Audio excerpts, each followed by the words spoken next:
Hello everyone, हमारा practice set 1.4 को start करेंगे। Algebra practice set 1.4। यहाँ पर हेडिंग देखो क्या दिया है, solve the following simultaneous equation. Solve the following simultaneous equations. और फर्स्ट क्वेश्चन दिया है 2/x minus 3/y equals 15, 8/x plus 5/y equals 77। 2/x minus 3/y equals 15, 8/x plus 5/y equals 77। तो हम यहाँ पर सॉल्यूशन स्टार्ट कर लेते हैं। 2/x देखो नीचे डिनोमिनेटर में वेरिएबल है, यहाँ पर भी डिनोमिनेटर में वेरिएबल है। डिनोमिनेटर में वेरिएबल, डिनोमिनेटर में वेरिएबल, तो ये क्या है, ये लीनियर इक्वेशन नहीं है, तो हमें लीनियर इक्वेशन के फॉर्मेट में करना है। तो हम इस चीज को क्या करेंगे, पहले इधर एक बार लिख लेते इक्वेशन को। Okay, 2/x minus 3/y equals 15, ये हमारा दिया हुआ फर्स्ट इक्वेशन है। अब ये 2/x को हम इधर क्या करने जा रहा है, जो न्यूमरेटर है उसको 2 into 1 करने जा रहा है। क्यों ऐसा 1 करने जा रहा है मैं बता देती हूँ। अभी हमारे पास यहाँ पे 2 इक्वेशन है ना, ये 2 इक्वेशन से ये 2 और इधर 2 सेम होता तो हमारा फर्स्ट टर्म सेम होता, 2/x 2/x, तो हमें कोई टेंशन नहीं था, हम डायरेक्ट कैलकुलेशन कर सकते थे। लेकिन यहाँ पर x के ऊपर 2 है और यहाँ पर x के ऊपर 8 है, तो ये टोटली अलग अलग हो गया। तो अगर इधर कोई सेम चीज हमें मिल जाते तो हम उसके बदले में कोई अल्फाबेट डाल सकते थे, कोई वेरिएबल डाल सकते थे। तो इसके लिए यहाँ पर अगर कर सकता है तो सेम क्या कर सकता है, 2 को बाजू में करेंगे तो यहाँ पे 2 1s are 2, यानी 1 बनेगा। 1/x इधर होगा, इधर का 8 को वापस बाहर निकालेंगे तो यहाँ पे 1/x मिलेगा। तो 2 को बाहर निकाल के 1/x यहाँ मिलेगा, 8 को बाहर निकाल के 1/x यहाँ पर मिलेगा। तो यहाँ पर और यहाँ पर दोनों जगह हमें 1/x मिल जाएगा। तो इसीलिए हमें क्या कर रहा है, जो न्यूमरेटर का जो 2 है उसको बाहर निकाल रहे हैं, यानी कि उसको सेपरेट कर रहे हैं। तो हमने इसको सेपरेट किया ऐसा, 2 को सेपरेट करेंगे तो बनेंगे क्या है, वो दूसरा आपको मैं लिखकर बताती हूँ। यहाँ पर साइड में ये बनेगा 2 और बन जाएगा 1/x बराबर है, और माइनस और 3/y क्या बन जाएगा, 3 बाजू में होगा, 1/y बनेगा। एक्चुअली ये कुछ लिखने की जरूरत नहीं है हमें, ये डायरेक्ट हम करेंगे, मन में ये समझना है कि वैसा हमने सेपरेट किया हुआ है। तो 2 सेपरेट कर रहा है और 3 को सेपरेट कर रहे हैं। ये फर्स्ट इक्वेशन हो गया। अब ये सेकेंड इक्वेशन भी हम लिख देते हैं, 8/x प्लस 5/y इक्वल्स 77, ये हमारा सेकेंड इक्वेशन। अब हमारा फर्स्ट इक्वेशन में से 2 को बाजू में करेंगे तो 1/x और 3 को बाजू में करेंगे तो 1/y।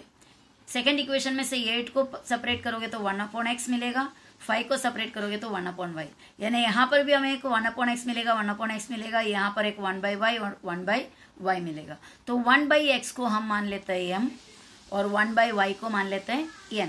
तो हम वो अभी लिखने जा रहे हैं कि सब्स्टिट्यूटिंग लिखो, या फिर आप लेट यूज कर सकते हो, वर्ड लेट। चलो हम लेट यूज करते हैं। लेट 1/x के बदले हम क्या लिखने जा रहे हैं, m। a भी लिख सकते हो, b भी लिख सकते हो, आपकी मर्जी है। 1/x को m माना, एंड 1/y को हमने क्या डाल दिए, n डाल दिए। 1/x m हो गया, 1/y n हो गया। अब हमें क्या करना है, इसके अंदर वो m और n डालना है, यानी 2 है तो therefore we get, ऐसा एक क्लॉज डाल दो यहाँ पर, हमें मिल जाता है we get, therefore we get। यहाँ पर 8 ये फर्स्ट वाले इक्वेशन में 2/x है बराबर, 2/x में से 2 को बाजू में कर लेना, 2 को बाजू में करके 2 और 1/x उसके साथ है, 1/x के बदले में हम डालेंगे m।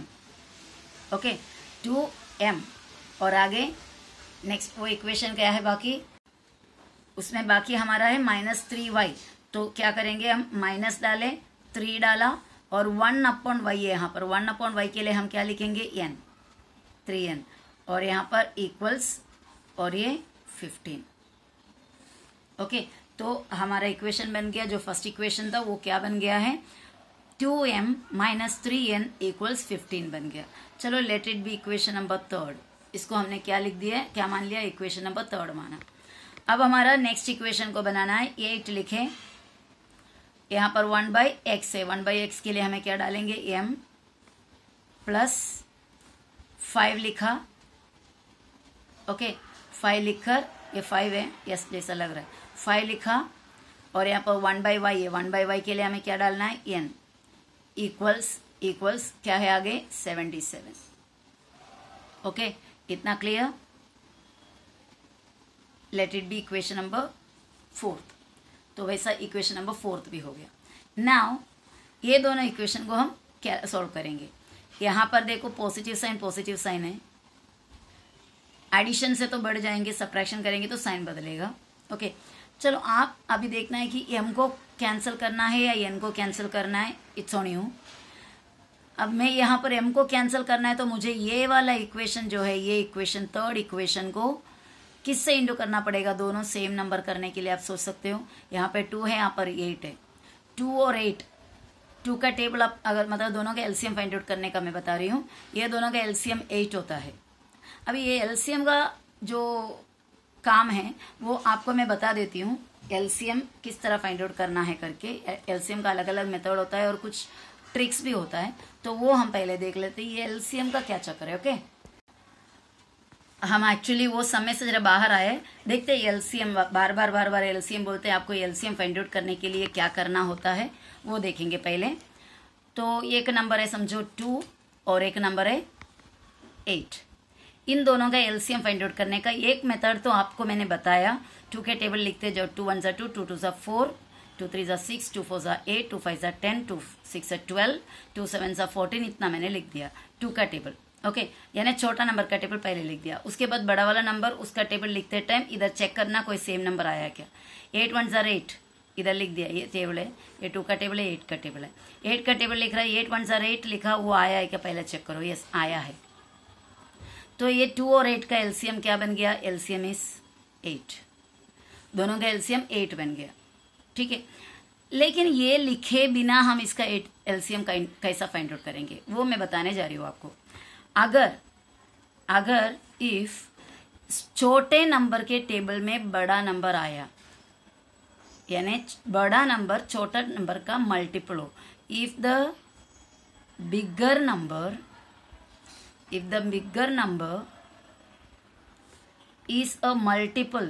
is a multiple of smaller number,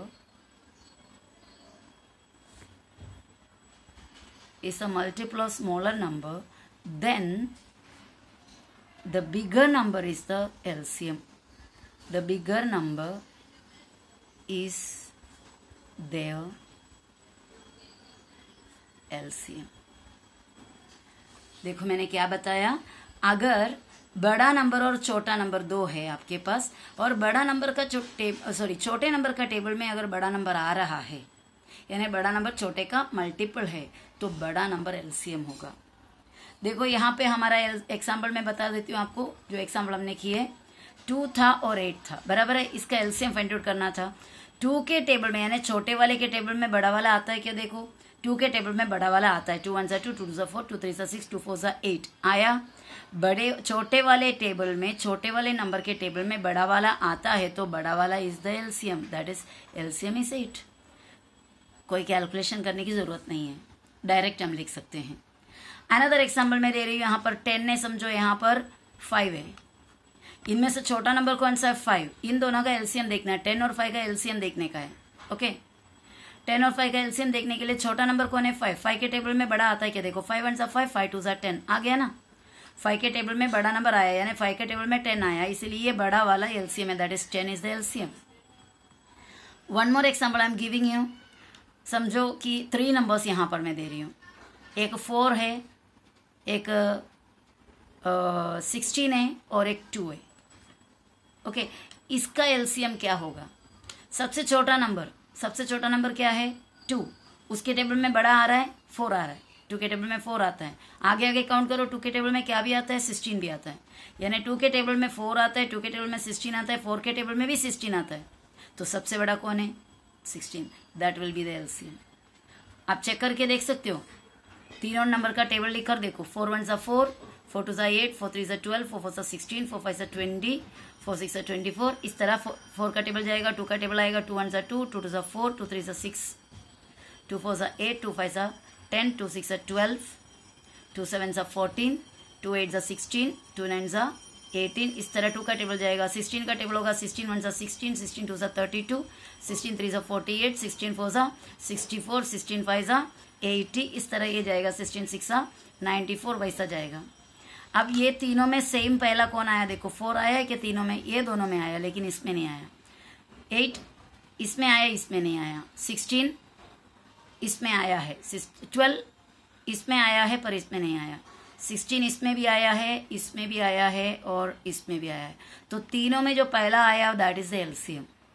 तो ये इतना पूरा हमको करने की जरूरत नहीं है, हमें देखना है कि छोटा वाला जो नंबर है उस छोटे वाले नंबर के टेबल में बड़ा वाला आता है क्या। अगर ऐसा है तो बड़ा वाला एलसीएम है। तो एलसीएम को फाइंड आउट करने का एक मेथड मैंने बताया ये कि छोटे वाले नंबर के टेबल में अगर बड़ा वाला नंबर आया तो बड़ा वाला एलसीएम होगा। ओके, अब दूसरी बात, दूसरा एग्जाम्पल देखो यहाँ पर। अगर समझो मैंने एक नंबर दे दिया कि उसमें एक नंबर मैंने लिखा समझो 7 और दूसरा लिख दिया 9। ओके, अभी हमारा अभी जो किया हुआ वो ट्रिक अपना के देखते हैं। छोटा है और ये बड़ा है। छोटा कौन है, 7 और बड़ा 9। छोटे के टेबल में बड़ा आता है कि देखो 7 के टेबल काउंट करके देखो, 7 1 सा 7, 7 2 सा 14। ओ 7 के टेबल में बड़ा नहीं आता है ना, 9 नहीं आता, तो यहाँ पर बड़ा वाला एलसीएम नहीं होगा। ओके, वो देख लिया। उसके बाद हम चेक करेंगे क्या पता है, ये दोनों टेबल कोई सेम नंबर में आ रहा है क्या, यानी ये दोनों नंबर कोई सेम टेबल पे आता है क्या। यानी 7 और 9, 7 किसके टेबल में आएगा, सिर्फ 7 के टेबल में आता है। 1 का टेबल में सब आता है, 1 को छोड़ के 1 के अलावा 7 और सिर्फ 7 के टेबल में आता है। और 9 किस किस के टेबल में आता है, ये 7 कौन से टेबल में आता है, ओनली 7 के टेबल में। कौन कौन से टेबल में आते हैं हम देख रहे हैं, यानी कि फैक्टर्स देख रहे हैं, इसको बोलते हैं फैक्टर्स। ठीक है, तो 7 सिर्फ 7 के टेबल में आता है। ओके, 9 किस किस के टेबल में आता है, 3 में आता है और 9 में आता है, बराबर ना। 3 3 जार 9 होता है, 9 1 जार 9 होता है। 9 3 में आता है और 9 में आता है। 7 सिर्फ 7 में आता है। तो देखो अभी दोनों कोई सेम टेबल में आया क्या, नहीं आया। देखो 7 सिर्फ इसमें आता है, 9 सिर्फ इसमें आता है, दोनों 7 और 9 सेम टेबल में नहीं आया। तो ऐसे सिचुएशन में कैसा एलसीएम फाइंड आउट करना है, ऐसा सिचुएशन में आप क्या करो, मल्टीप्लाई करो दोनों को, आपको एलसीएम मिल जाएगा। ऐसे सिचुएशन में दोनों नंबर को आप मल्टीप्लाई करो, you will get the LCM. ठीक है, अब वापस इधर एग्जाम्पल करके मैं बताती हूँ इसका। यानी 7 9 सा 63 हो गया हमारा एलसीएम इसका। ओके, देखते हैं कैसा ये राइट है कि नहीं है। 7 का टेबल हम लिखने जा रहे हैं। 7 1 सा 7, 7 2 सा 14, 7 3 सा 21, 7 4 सा 28, 7 5 सा 35, 7 6 सा 42, 7 7 सा 49, 7 8 सा 56, 7 9 सा 63, 7 10 सा 70। ये 7 का टेबल लिखा। अब हम किसका टेबल लिखना है हमें, नेक्स्ट हम लिखेंगे 9 का टेबल। 9 है ना, 7 और 9 था। 9 का टेबल लिखते हैं। 9 1 सा 9, चेक करो आया नहीं। 9 2 सा 18 है इधर, नहीं है। 9 3 सा 27 है क्या, चेक कर लो, चेक करो, नहीं है। 9 4 सा 36 है, 35 है लेकिन 36 नहीं है। 9 5 सा 45 है क्या, 45 भी नहीं है। 42 49 है। और 9 5 सा 45, 9 6 सा 54 है क्या, चेक करो, 56 है, 54 नहीं है। और उसके बाद 9 7 सा 63 है क्या, चेक करो, yes. So that will be the LCM. LCM है 63। वही तो मैंने पहले भी बोला ना, एलसीएम क्या होगा, 63 होगा, बराबर। यानी जब दो नंबर्स आपको मिले और उसका एलसीएम आपको देखना है, जब 2 नंबर्स का एलसीएम आपको देखना है, तो आपको क्या करना है, पहले चेक करना है कि छोटे वाले नंबर के टेबल में बड़ा वाला नंबर आता है या नहीं। अगर आता है तो बड़ा वाला एलसीएम होगा, अगर नहीं आता तो फिर आप चेक करना दोनों सेम टेबल में तो नहीं जा रहा है। अगर सेम टेबल में नहीं जाता तो दोनों नंबर को सीधे आप मल्टीप्लाई करो, आपको एलसीएम मिल जाएगा मल्टीप्लाई करने से। तो वो मैं पॉइंट यहाँ पर लिख के आपको देती हूँ। इफ अगर टू नंबर्स, अगर दो नंबर्स को if two numbers have no common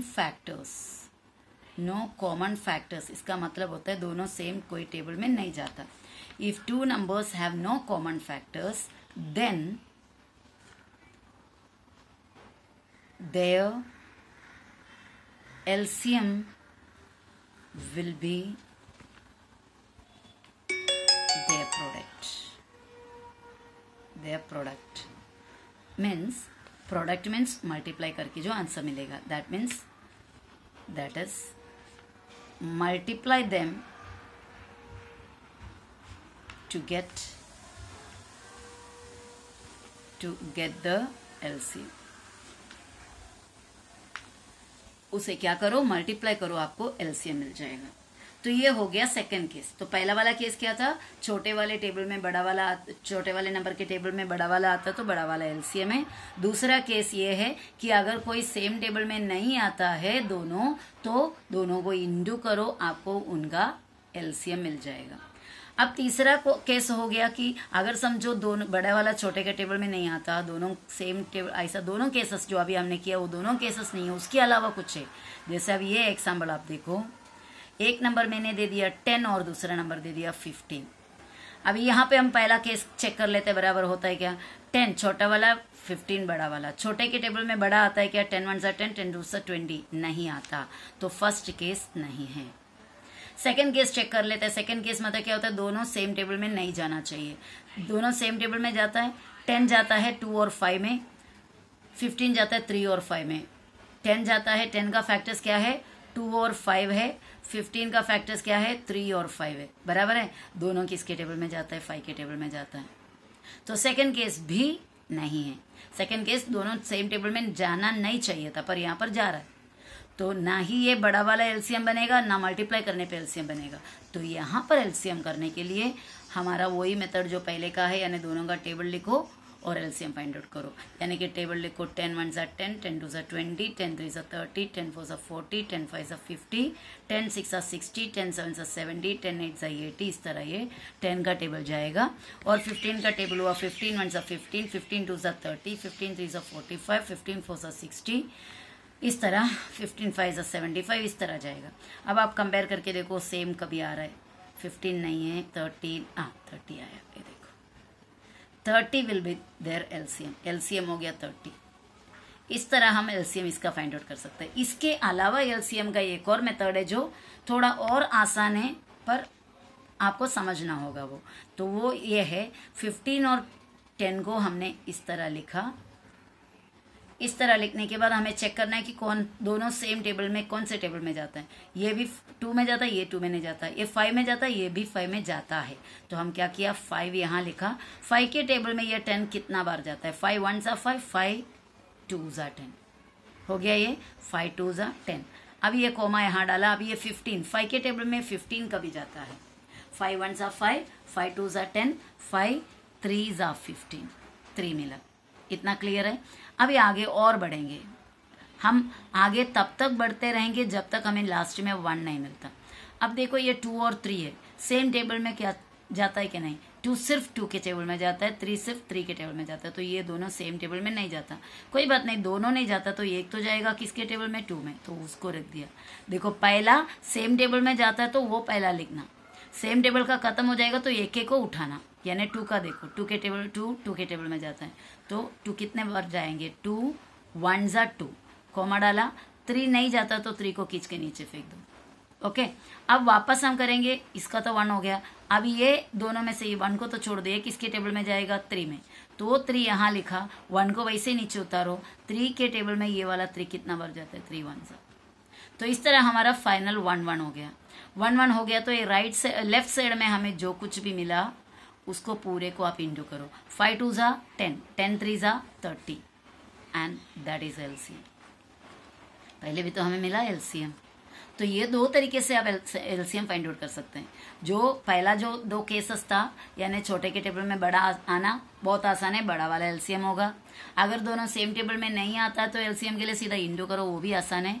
अगर एक दूसरे मतलब टेबल में आता है, कोई ना कोई सेम टेबल में आता है तो ही प्रॉब्लम होता है, तो तभी हमें ये तो ये मेथड, नहीं तो ये मेथड में एलसीएम फाइंड आउट करना पड़ेगा। तो ये था एलसीएम का पूरा कहानी। ओके, अभी आगे हमारा सम को कंटिन्यू करते हैं।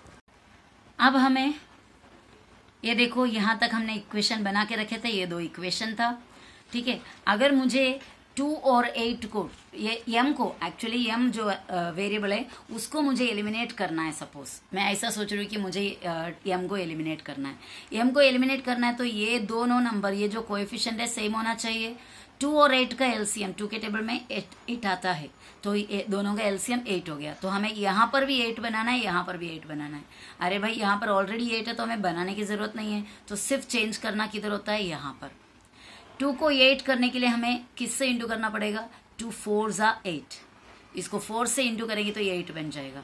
इसको 4 से इंटू करेंगे तो इसके साथ जो जितने भी टर्म्स होते हैं उसको सबको इंटू करना पड़ेगा, वरना वैल्यू बदल जाएगा।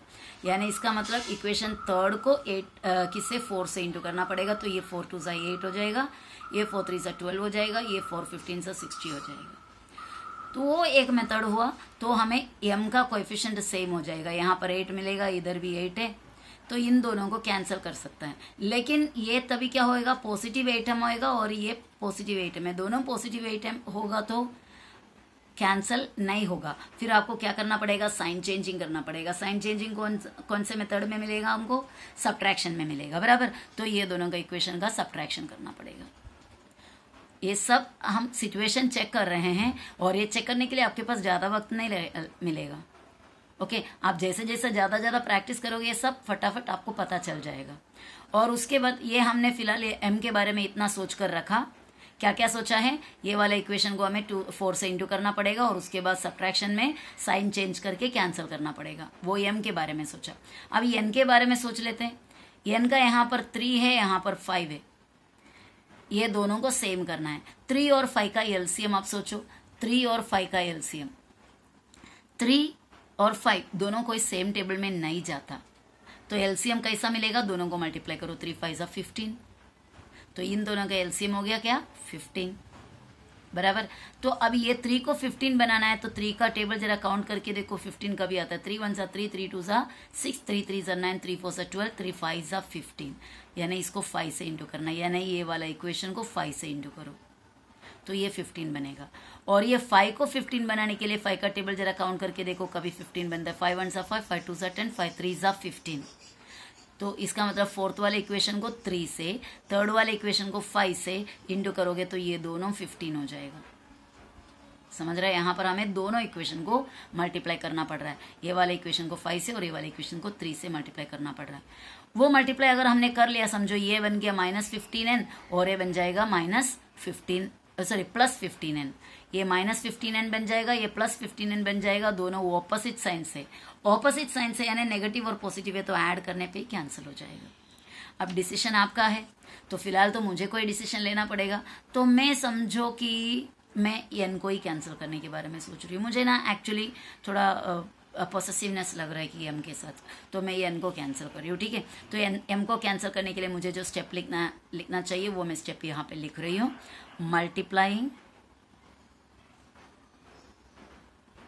मल्टीप्लाइंग इक्वेशन थर्ड बाय, ये वाले को 15 करना है, 15 है ना एलसीएम मेरा, ये दोनों का 3 और 5 का, तो इसको 15 करने के लिए मुझे इक्वेशन को 5 से इंटू करना पड़ेगा। थर्ड इक्वेशन को 5 से, एंड और कौन सा इक्वेशन, फोर्थ इक्वेशन को, इक्वेशन फोर्थ को किससे, बाय 3 से इंटू करेंगे तो ये 15 बनेगा, बराबर। तो इस तरह मैंने लिखने के बाद मुझे क्या मिलेगा, मुझे मिलेगा इसको किससे इंटू करना है, 5 से। 5 2 ज़ा 10m माइनस 5 3 ज़ा 15n इक्वल्स 5 15 ज़ा 15 5 ज़ा 75। ओके, ये हो गया उतना। इसको मैंने इक्वेशन नंबर 5 लिख दिया, हमारे पास 4 तक हो गया था, बराबर। एंड और हमें क्या मिलने वाला है, ये वाले इक्वेशन यानी फोर्थ इक्वेशन को किससे इंटू करना है, हमें 3 से इंटू करना है, बराबर। फोर्थ इक्वेशन को 3 से इंटू करना है। फोर्थ इक्वेशन को 3 से इंटू कर लेते हैं। फोर्थ इक्वेशन ये है 8 3 ज़ा 24m, आगे प्लस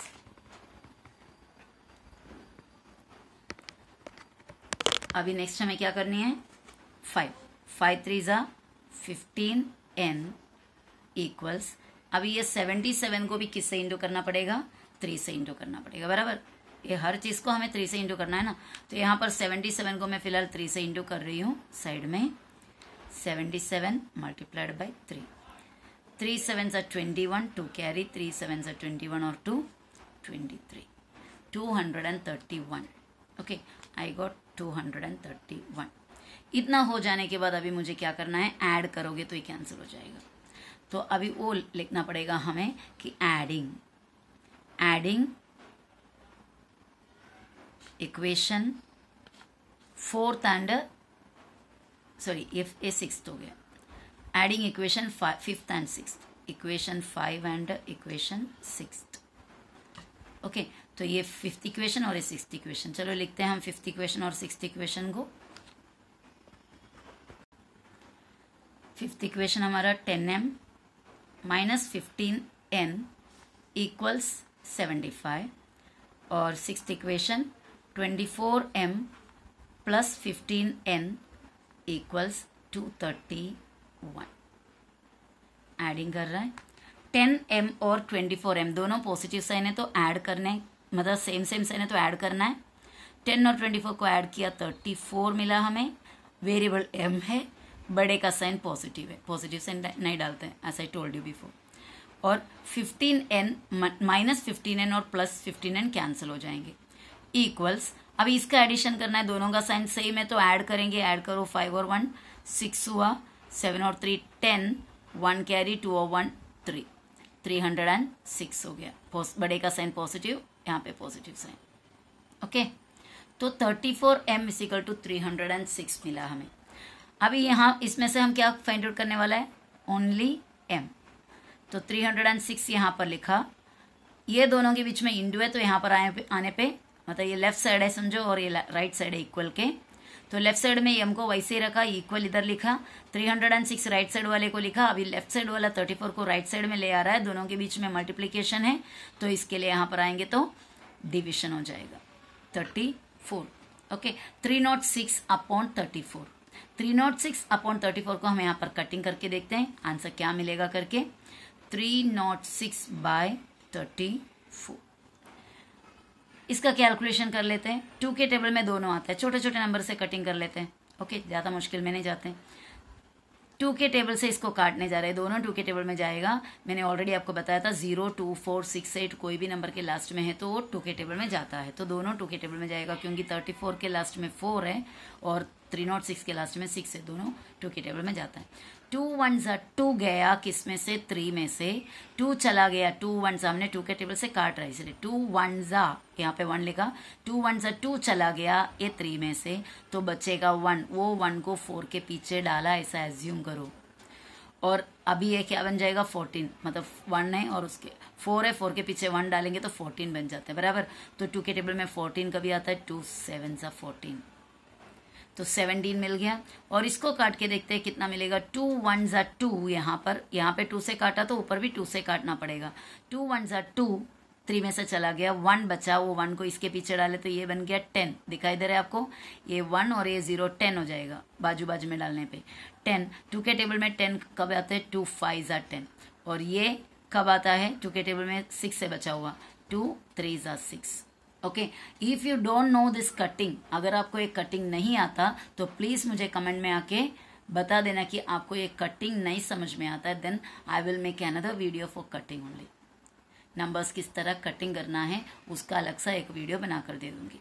अब ये 153 17 के टेबल में कितना बार आता है, क्योंकि 17 को और छोटे छोटे नंबर से काट नहीं सकते क्योंकि 17 एक प्राइम नंबर है। तो 17 के टेबल में 153 कितना बार आता है, 17 का टेबल आपको आता है तो बेटर है, अगर नहीं है तो फिर हमें अंदाज लगाना पड़ेगा। समझो कि मुझे टेबल आता नहीं है, ओके। 17 का टेबल में 153 कितना बार आता है मुझे आइडिया नहीं है सपोज, तो कैसा इसको करेंगे।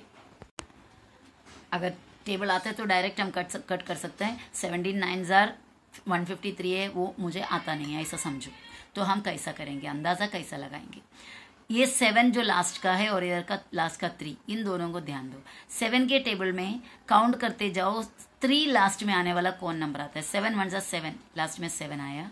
7 2 14, उसका लास्ट में 4 आया, 3 नहीं आया। 7 3 21, लास्ट में 1 आया, 3 नहीं आया। 7 4 28, लास्ट में 8 आया, 3 नहीं आया। 7 5 35, लास्ट है 5। 7 6 42, लास्ट में 2 है। 7 7 7 49, लास्ट में 9 आया। 7 5 35, लास्ट में 5 आया। 7 6 वो पूरा हो गया, मैं लिख देती हूँ, नहीं तो वापस वही काउंट करेंगे। 7 5 35, लास्ट में उसका 5 है, हमें लास्ट में 3 आने वाला ढूंढना है। 7 6 42, लास्ट में 2 है। 7 7 49, लास्ट में 9 है। 7 8 56, लास्ट में 6 है। 7 9 63, लास्ट में 3 है। ये कभी मिला हमें 7 9 बराबर, तो 7 9 हमें 63 मिला है, तो शायद ये 17 9 153 है। ये एक्चुअली हम ऐसे गैस कर रहा है, अंदाज लगा रहा है। तो 17 9 हम ट्राई करके देखते हैं। यहाँ पर 17 9 7 63, 6 कैरी, 9 1 9 और 6 15 मिल गया। देखो, तो इसका मतलब 17 1 17, 17 9 153। तो हमें ये पूरा कटिंग करने पे क्या मिला, 9। वापस से मैं बता रही हूँ, आपको याद दिला रही हूँ, अगर आपको कटिंग नहीं आता है तो एकदम कटिंग को स्लोली इलेबोरेट करके आराम से आपको समझने के तरीके से मैं लिख सकती हूँ। अभी फिलहाल आपको कटिंग आता है, वो तरीके से मैंने थोड़ा फास्ट इसको किया हुआ है, स्लो करके आपको समझने के तरीके से। I can make a video and send to you, but you have to comment box में आकर आपको बताना पड़ेगा कि आपको इसका एक्सप्लेनेशन चाहिए या नहीं। तो इसको काटने पर हमें एम का वैल्यू मिला, हमें कितना 9 था, ओके। एम मिल गया 9, हमें अभी एम का वैल्यू 9 मिल गया, ठीक है। एम का वैल्यू 9 मिल गया, तो हमें नेक्स्ट हमारा स्टेप होगा एन का वैल्यू को फाइंड आउट करना, बराबर। एन का वैल्यू को फाइंड आउट करने के लिए कोई ना कोई एक इक्वेशन में हमें एम का वैल्यू सब्सटीट्यूट करना पड़ेगा, लेकिन वो इक्वेशन में सब्सटीट्यूट करना जिस इक्वेशन में एम और एन हो, क्योंकि स्टार्टिंग में दिया हुआ इक्वेशन में एक्स और वाई है, तो उसमें नहीं सब्सटीट्यूट कर सकता। एम और एन वाले कोई भी एक इक्वेशन में हम सब्सटीट्यूट करके दे सकते हो। और इक्वेशन हमारे पास बहुत सारे हैं, मतलब 4 इक्वेशन है। एक इक्वेशन है 2m - 3n = 15 है, जो थर्ड इक्वेशन है। 8m + 5n = 77, फोर्थ इक्वेशन है। 10m - 15n = 74, fifth equation. और 24m + 15n = 231 is the sixth equation. ये चारों में से कोई भी एक इक्वेशन में आप एम का वैल्यू डाल के दे सकते हो। तो ये चारों को अगर कंपेयर करोगे तो सबसे आसान मुझे ये नजर आ रहा है, क्योंकि इसमें नंबर्स थोड़ा बहुत छोटे मोटे हैं, बड़े हैं यहाँ पर, ओके। और दूसरा प्लस पॉइंट ये इक्वेशन का ये है कि इसके अंदर कहीं भी नेगेटिव साइन नहीं है, कोई भी नेगेटिव साइन इसमें नहीं है। तो ये इक्वेशन को सेलेक्ट मैं कर रही हूँ। कौन सा equation, equation number 4। Equation number 4 क्या है, 8m + 5n = 77। तो मैं यहाँ पर फोर्थ इक्वेशन सेलेक्ट किया, वो इक्वेशन को यहाँ पे लिख रहा है, क्योंकि पेज बार बार हमको चेंज नहीं करना पड़ेगा, इसलिए 8m + 5n = 77, ये हमारा फोर्थ इक्वेशन है। और इस इक्वेशन के अंदर मैं m का वैल्यू को सब्सटीट्यूट करने जा रही हूँ, ठीक है। तो कैसे सब्सटीट्यूट करते हैं, पहले 8 लिखा, तो उससे पहले हमें लिखना पड़ेगा सब्सटीट्यूटिंग m का वैल्यू, m = कितना 9, किस इक्वेशन में डाल रहे हैं, इन इक्वेशन फोर्थ में हम डाल रहे हैं। तो ऐसा लिखने के बाद हम फोर्थ इक्वेशन का ये 8m, तो 8 लिखा। 8m का मतलब होता है 8 × m, मैंने ऑलरेडी आपको बताया है 8 × m। तो 8 × m का जगह में जहाँ पर भी m है, जहाँ जहाँ m है वहाँ पर 9 डालेंगे। तो यहाँ पर m है तो उसके जगह में 9 डाला, आगे प्लस साइन है, और उसके बाद 5n, n का तो वैल्यू है नहीं तो हमको 5n ऐसे ही लिखना पड़ेगा, और आगे इक्वल्स और नेक्स्ट 77। तो ये हमारा सब्सटीट्यूशन था, ओके। सब्सटीट्यूशन का ये इतना लिखने के बाद अभी इसका कैलकुलेशन करेंगे। 8 9 72, ओके। 8 9 72। इतना ध्यान देना कि बार बार इक्वल इक्वल डालते नहीं जाना है, आपको देयरफॉर डालना है, क्योंकि एक लाइन में एक स्टेप में एक ही इक्वल रहने दो। 8 9 72 और ये प्लस साइन यहाँ 5n ऐसे ही रखा इक्वल 77। ओके, नाउ 5n हमें हमारा पर्पस क्या है, n फाइंड आउट करना है। तो n वाला टर्म जो है उसको सेपरेट करते करते जाएंगे बाकी में से, यानी बाकी जो जो है उसको निकाल देंगे किसमें से, 5m के आसपास से। तो 5n इधर रखा इक्वल इक्वल डाले, राइट साइड में जो 77 है उसको पहले लिखा और उसके बाद लेफ्ट साइड का 72 को लेके जाएंगे, प्लस वाला 72 उधर जाएंगे तो माइनस वाला 72 बन गया। ओके, इतना हो जाने के बाद हमें नेक्स्ट क्या करना है, calculation. 5n is equal to 77 में से 72 जाने पे कितना मिलता है, 5। Okay, 5n is equal to 5 मिला। अभी हमें सिर्फ n रखना है, यानी कि इसमें से n को सेपरेट करके ले लेना जो हमें चाहिए। ये राइट साइड का 5 लिखा, लेफ्ट साइड का 5 इधर लेके जाएंगे तो इंटू वाला उधर जाएगा, अप पॉइंट बन जाएगा। ओके, और n का n के table n is equal to 5 के टेबल में 5 का भी आता है 1 सा। So we got the value of n also. तो m मिल गया कितना है, m हमें मिला 9 और n मिला 1। पर m और n फाइंड आउट करना हमारा क्वेश्चन का कोई काम ही नहीं था, क्वेश्चन में पूछा ही नहीं, पर वो क्वेश्चन को सोल्व करने के लिए हमें m और n डालना पड़ा है। तो अभी वापस हम किसको m बनाया था किसको n बनाया था उसको रीसब्स्टिट्यूट करते हैं। तो नेक्स्ट हमारा स्टेप होगा रीसब्स्टिट्यूटिंग। रीसब्स्टिट्यूटिंग यानी वापस से डाल कर देते हैं जो m का असली value. Resubstituting m is equal to, m किसको बनाए थे हमने, 1/x को बनाए थे, बराबर है। And n is equal to, n किसको बनाए थे, 1/y को बनाए थे। m बनाए थे 1/x को और n बनाए थे 1/y को, बराबर ना। तो m के बदले में लिख दिया 1/x और m का वैल्यू क्या मिला था हमें, 9। एंड n के बदले में हम लिखेंगे 1/y वापस, और n का वैल्यू कितना है, 1। यानी m है 9, इसका मतलब 1/x है 9, n है 1, इसका मतलब 1/y है 1। समझ रहे हो। अभी इसमें से हम एक एक को फाइंड आउट करना है। x फाइंड आउट करना, पहले x फाइंड आउट करने, x इज इक्वल टू मैंने डाला, x इज इक्वल टू लिखा क्योंकि उसे हमें फाइंड आउट करना था।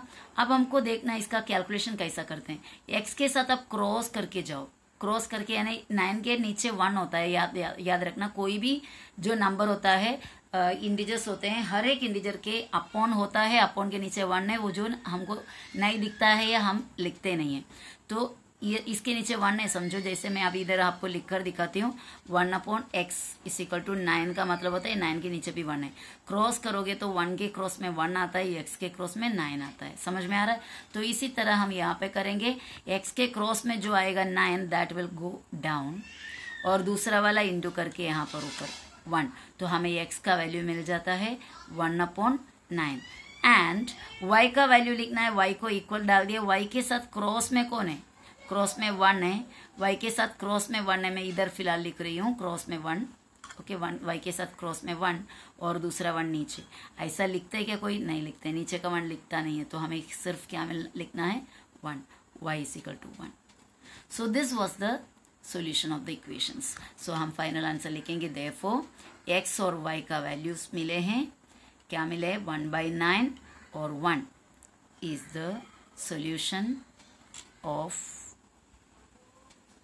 solution of the given equations.